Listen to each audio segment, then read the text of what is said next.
A paz do Papai Alcha seja com todos os amados irmãos. Eu sou Adriana Moraes, tenho 29 anos, sou natural de Tapejara, uma pequena cidade no interior do Paraná.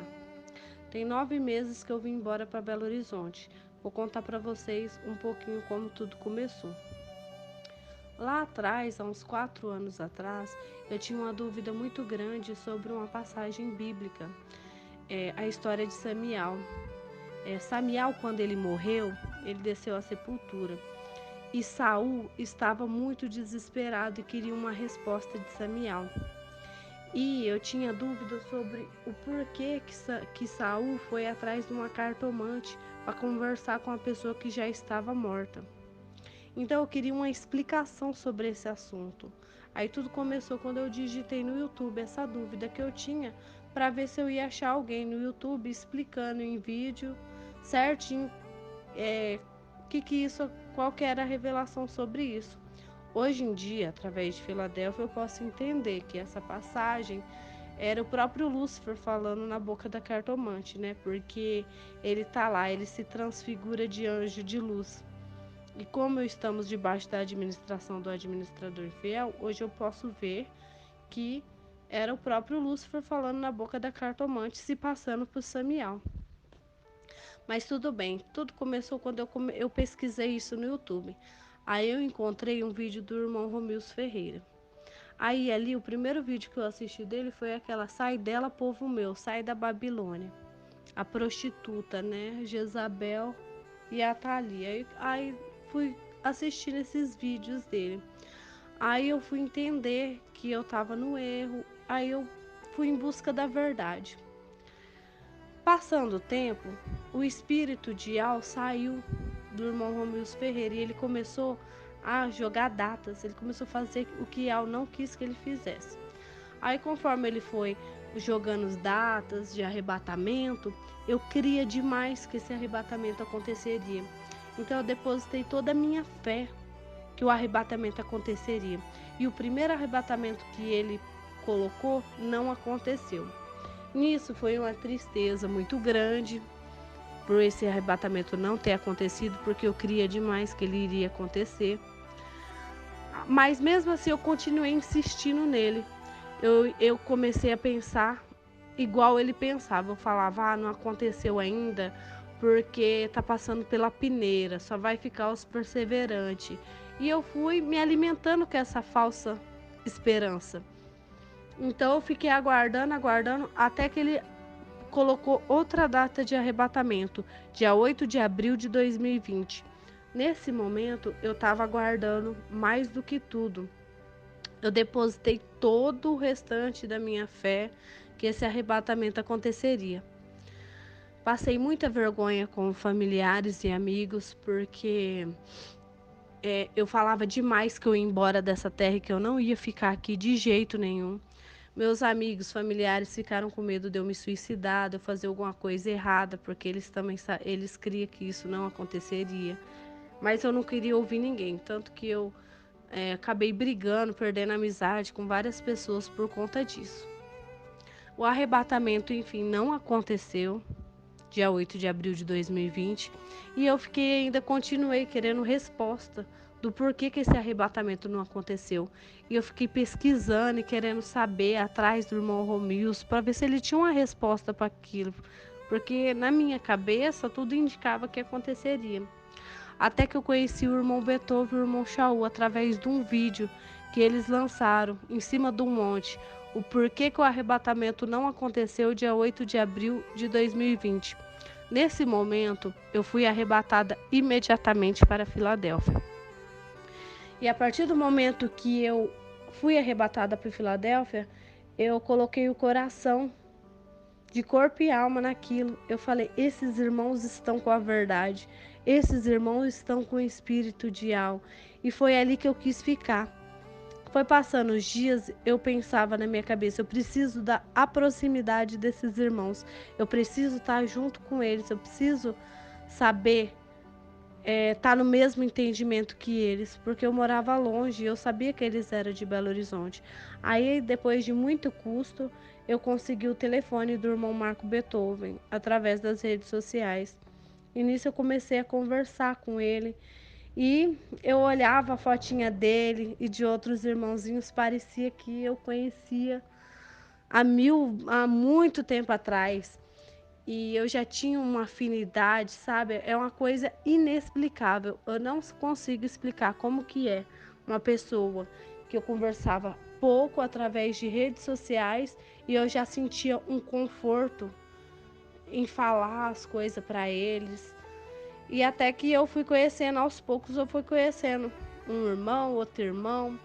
E nisso foi assim por diante, até que eu estava no grupo de Philadelphia Lives e Estudo e comecei a me aprofundar no estudo.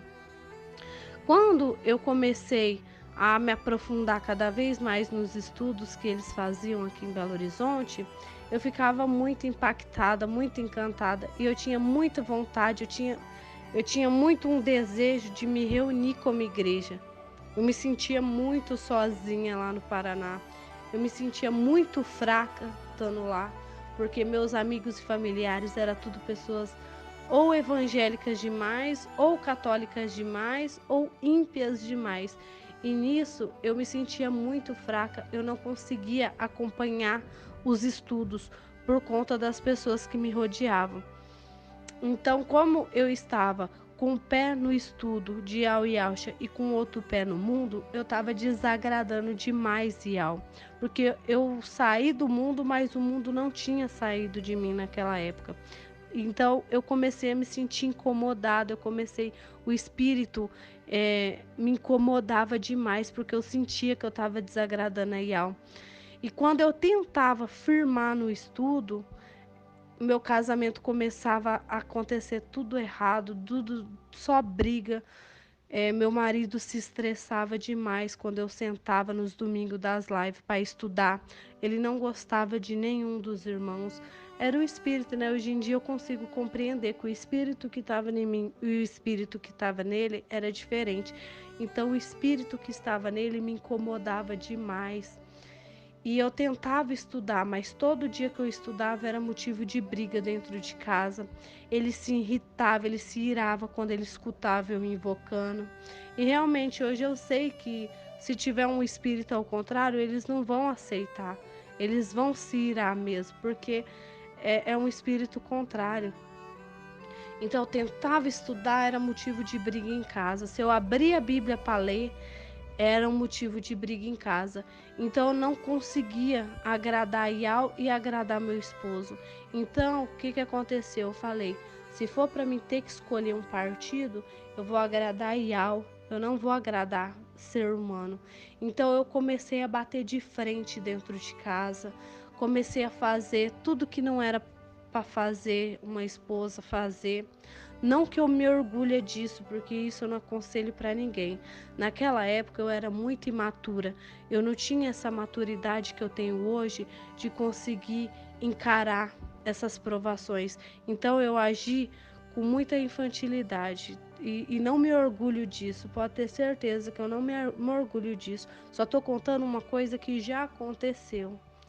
Então, o casamento começou a abalar, começou a chacoalhar e eu desabafava com os irmãos que moravam aqui em Belo Horizonte, principalmente com o irmão Beethoven, que era um que eu comecei a ter muita afinidade com ele.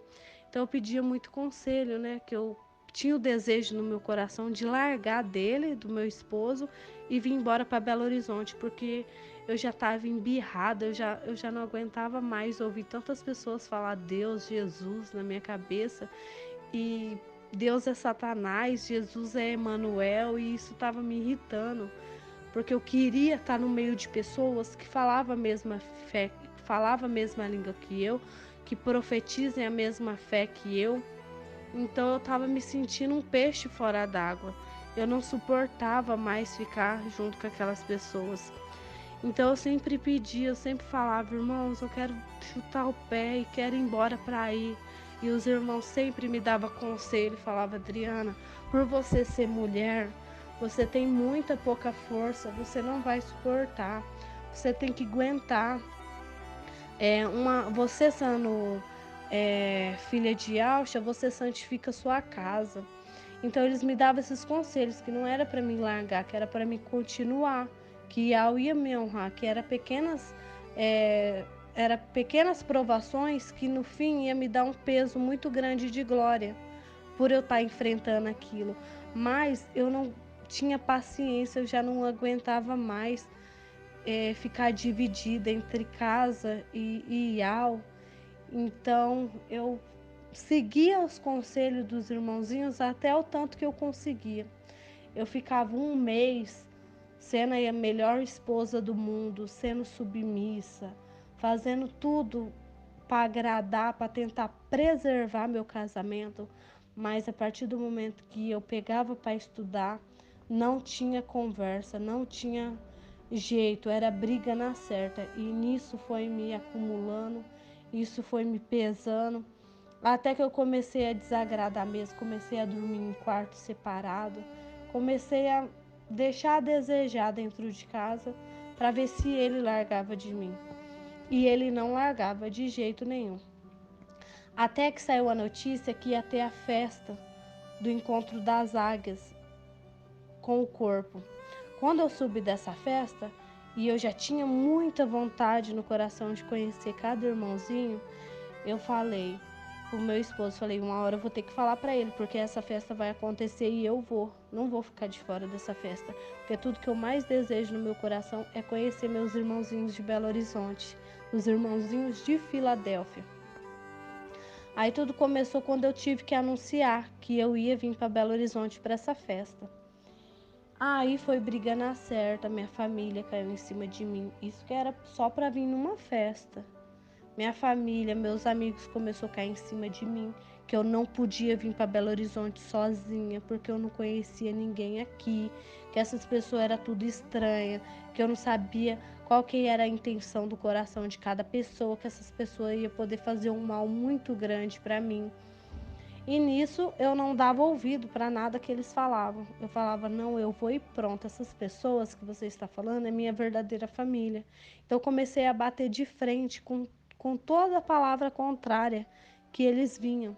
E eu defendia demais meus irmãozinhos de Belo Horizonte, que o meu desejo no meu coração era vir conhecê-los. Aí eu falei para todo mundo que eu ia vir sim nessa festa e que eles podiam falar o que quiser, mas que eu ia vir, porque eu sou de maior, nunca dependi de ninguém. Eles iam querer mandar em mim, eles não iam, eu não ia permitir que isso acontecesse. E meu marido começou a falar que eu não ia vir, e eu falava que eu ia, e só briga, só contradição um com o outro. Até o momento que eu comprei as passagens de ida e volta de avião para vir para Belo Horizonte para essa festa. Quando ele viu que todo dia ele mexia nas minhas coisas, quando ele viu que realmente eu tinha comprado a passagem para vir para cá, para essa festa, ele ficou muito irado, nós brigou muito feio. Aí ele falou para mim, se eu viesse para essa festa, aí sim o casamento ia estar decretado separação. E eu falei, você pode separar então, porque eu vou nessa festa, não tem quem me segure. Aí isso foi a gota d'água para o meu casamento acabar. Até que ele saiu de casa e eu comecei a ficar solteira. Solteira assim, separada, né? Não digo solteira, eu digo separada. Aí eu fiquei separada, morando sozinha. Quando eu pensei que eu ia conseguir estudar a palavra e focar nos meus estudos, aí começou amizades me rodear, frequentar minha casa. E por mais que eu falava assim, essa semana eu vou ficar a semana inteira estudando Iau e Auxa, eu não conseguia. Eu chegava do serviço, minhas amigas estavam em casa, tinha lugar para sair, tinha coisa para fazer. E eu falava, nossa, eu não vou beber, eu não vou fazer nada para desagradar a Iau. Eu ia com essa cabeça, eu ficava nesse pensamento, mas eu tinha muita recaída, eu acabava desagradando o Iau. E eu fiquei assim, eu fiquei um mês separada e com o pé em Auiauche e um pé no mundo. E isso o espírito me incomodava demais, porque eu não conseguia ficar fiel, não conseguia ficar firme nos estudos, me concentrar e levar uma vida digna e com santidade. Até que eu entrei em contato com os irmãozinhos já estavam percebendo também que eu não estava inteiramente santificada, estava com o pé ainda no mundo. Os irmãozinhos me davam conselho, eu melhorava, ficava uma semana melhor, depois eu já tinha recaída de novo. E os irmãozinhos sempre falavam: Adriana, fica aí para quando você acender, eles notar a diferença em você. E eu não queria ficar lá, eu queria vir embora para cá. Eu senti uma necessidade muito grande de me reunir como igreja, de estudar presencialmente junto com eles. Quando eu escutava os áudios e via que eles estavam estudando, eu ficava muito coração apertado, querendo estar ali, fazer parte de tudo isso, sabe? Aí até que chegou um dia que foi a gota d'água. Mandei mensagem pro papai, que eu sempre conversava com os anciões, né? Eles sempre me aconselhavam. Até que um dia eu não aguentei, eu mandei mensagem direto pro papai. Falei: papai, tenho que desabafar com você. Eu não tô 100% santificada. Eu tô com um pé em Yauiaucha e outro pé no mundo. Eu sei que eu tô desagradando demais Iau e não é isso que eu quero fazer. Eu não quero desagradar Iau de jeito nenhum. Só que se eu ficar aqui, eu vou perder minha coroa. Eu vou acabar me corrompendo. É mais fácil eu voltar para o mundo do que eu levar a palavra de Yauiaucha para alguém. Porque eles não querem saber, eles não querem ouvir, já estão careca de saber o que eu penso, o que eu acho, o que é a verdade, mas eles estão numa cegueira espiritual muito grande e aqui eu vou acabar me corrompendo. Até que o papai se comoveu com isso e falou: Adriana, vem embora para Belo Horizonte. E o que era para mim vir só para passear, eu já aproveitei a passagem de avião que eu ia vir para a festa. Eu falei: eu vou aproveitar essa passagem e já vou ir para ficar. Não vou voltar mais para o Paraná. Então eu já vou começar a desenrolar minha vida aqui no Paraná, para mim não ter elo nenhum mais com as coisas daqui. Aí eu comecei a providenciar minha vida, comecei a falar que eu ia sair do serviço para minha patroa me dar o aviso, porque tal dia eu ia para Belo Horizonte e já ia para morar. Ninguém começou a acreditar no que eu falava, porque já não era a primeira vez que eu falava para que eu ia embora.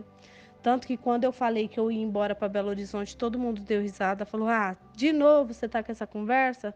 Toda vez você fala que vai, você nunca vai.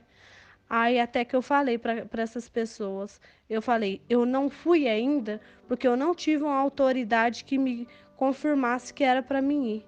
Quando eu falava de ir, as pessoas que é da liderança, os anciões da minha igreja, falavam que não era hora de eu ir, que não era para mim ir. E como eu fico debaixo de uma autoridade, eu não fui.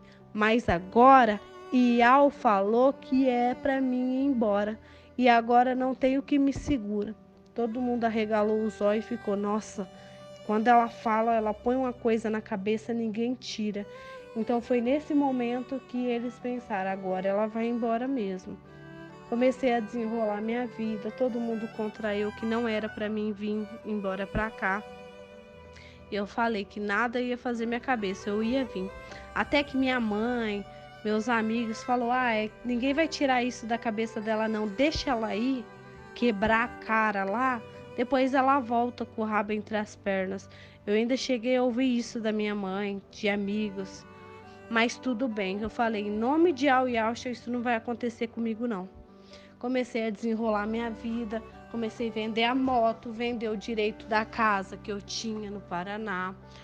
Saí do meu serviço lá, cumpri o aviso necessário que eu tive que cumprir. Comecei a desenrolar tudo que me prendia lá. Aí, de repente, quando faltava 15 dias para mim vir embora para cá, minha mãe ficou doente.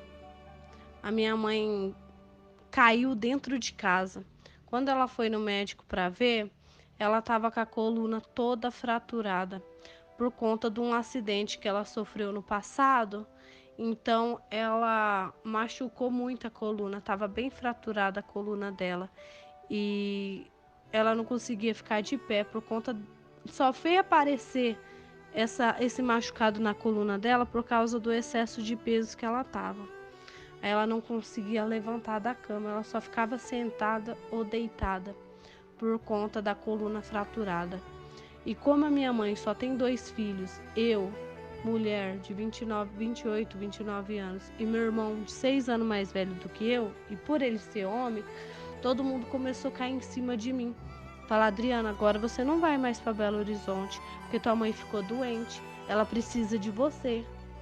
Se ela precisar chegar a dar banho nela, teu irmão não vai poder fazer esse serviço é seu. Você vai ter que cuidar da tua mãe. Não tem como você ir embora para Belo Horizonte e deixar tua mãe doente. Na hora que eles falaram isso, eu notei na hora, eu falei, eles não querem que eu vá, e Satanás falando na boca dessas pessoas para mim não ir. Eu virei na hora para eles e falei, em nome de Al e Alcha, minha mãe não vai precisar que ninguém dê banho nela não. Em nome de Al e Alcha, minha mãe é forte, ela sempre foi independente, não vai ser agora que eu tô indo embora que ela vai precisar de mim não. Minha mãe vai ser curada. Vocês podem ter certeza, escreve isso que eu tô falando. Minha mãe não vai precisar que eu dê banho nela, não. E nada que vocês falar vai me convencer, não.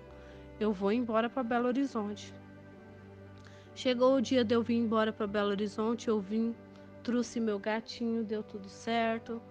Grato a Yalcha, grato a Yal. Fiquei na festa, foi uma benção, conheci cada irmãozinho. Fiquei impactada com os estudos daqui. Porque por mais que eu morava longe e eu tinha acesso aos áudios e os vídeos de estudo, eu achava que eu ia chegar aqui em Belo Horizonte e eu ia estar por dentro dos assuntos, por dentro dos entendimentos, das revelações que foram feitas. Foi aí que eu tive uma surpresa muito grande. Eu não sabia era de nada. Eu pensei que eu estava atualizada nos estudos, mas eu fui ver que eu não sabia de nada. E aqueles estudos que eu tinha perdido por conta de estar com o pé no mundo, me fez muita falta, porque eu cheguei, eu errava muitas perguntas, eu não estava entendendo muita coisa por causa que eu tinha deixado o espírito sair de mim por algumas vezes quando eu estava no Paraná. Então foi aqui que eu pude compreender realmente os segredos mais profundos de Ial, porque eu notei quem estava no nosso meio. Quando eu vi quem é que estava no nosso meio, quem que a gente estava, quem estava falando, quem que era o nosso mensageiro, quem ele é de fato, o filho varão, quando eu fui entender quem é essa pessoa, eu fui a pessoa mais feliz do mundo. Eu falei, que honra, que glória de Ial eu fazer parte de tudo isso. Ô papai, quase que eu fico para trás por causa de um descuido, por causa de uma desatenção. Gratidão, papai, eu só podia agradecer. Gratidão, papai, por tu ter colocado esse desejo no meu coração de vir embora para cá. Porque não foi por mim, não foi eu que quis vir embora. Foi Ial que colocou esse desejo no meu coração de vir embora para cá, de conhecer e ficar perto da minha verdadeira família. Isso eu sou eternamente grata por Ial ter colocado isso no meu coração, porque quase que eu fico para trás por causa de uma bobeira. Mas Ial, ele é muito maravilhoso. Ele deixa as 99 e vai atrás daquela perdida. Não tem nem como agradecer tudo que Ial tem feito na minha vida. E grato a Ial, grato a Ial. Tô crescendo em graça e conhecimento diante de Ial e dos homens aos pouquinhos. Tenho muita coisa para aprender ainda, tenho muita coisa ainda para endireitar. Mas grato a Ial, grato a Ial, tô no caminho certo. Não tinha decisão melhor do que essa de eu ter tido. E eu sou muito feliz de estar aqui. Acabou a festa daqui. Eu fui para minha casinha que os irmãos já tinham preparado de cuidar para mim. Eu fui direto para minha casinha. Mandei mensagem para minha mãe assim que eu cheguei. A hora que acabou as festas, que eu cheguei na minha casa. Minha mãe disse que já não estava mais de cama. Minha mãe já estava levantando, já estava fazendo tudo as coisas. Estava precisando de ninguém ficar pegando as coisas para ela. Porque grato a Ial, a saúde dela foi restaurada. Então, Ial faz maravilhas com seus filhinhos e eu só tenho a agradecer o momento que eu tô aqui. E grato a Yalcha, grato a Yal. A cada dia que passa estando aqui, eu conheço mais um pouquinho do Filho do Homem. Vou tendo um pouquinho mais de intimidade com o Yal a cada dia que passa. E eu sou muito grata a Yalcha, grato a Yal, porque meu desejo de infância se tornou realidade. Pois quando eu era pequena, eu sempre na minha infância, quando eu assistia os filmes do Machia, do Messias, eu sempre falava, nossa, tadinho, papai sofreu tanto nessa vida. Eu queria tanto ter vindo na época de papai, que eu queria estar com ele. Eu ia largar tudo para seguir ele, para seguir a verdade que ele trazia. Então eu sempre tive esse desejo no meu coração. E hoje eu pude entender quem está no nosso meio. E gratidão, papai Alcha, que as palavras e o desejo que eu tinha não se tornou palavras, juras de amor que a gente não pode cumprir. Pois gratidão, papai Alcha, eu estou conseguindo cumprir esse desejo no meu coração que eu tinha de seguir o mestre para onde quer que ele vá, seguir a palavra de Ial e seguir a minha vida íntegra e reta. Gratidão, papai, que a minha vida foi transformada a partir do momento que eu ponhei os pés em Belo Horizonte. Eu me tornei outra pessoa, amadureci demais, tenho muita coisa para amadurecer ainda, mas já foi um bom caminho andado desde o dia que eu cheguei até aqui. Gratidão, papai Alcha, pela vida de cada irmãozinho. Esse é o meu testemunho para os irmãos que estão no desejo no coração de vir embora para cá. E eu tenho certeza que cada um tem sua história também e cada um tem o seu jeito de lidar com a vida. Gratidão, papai Alcha. Grato a Yalcha, grato a Yal. Grato a Yalcha, grato a Yal. Grato a Yalcha, grato a Yal. E assim seja feita a vontade do papai Yalcha.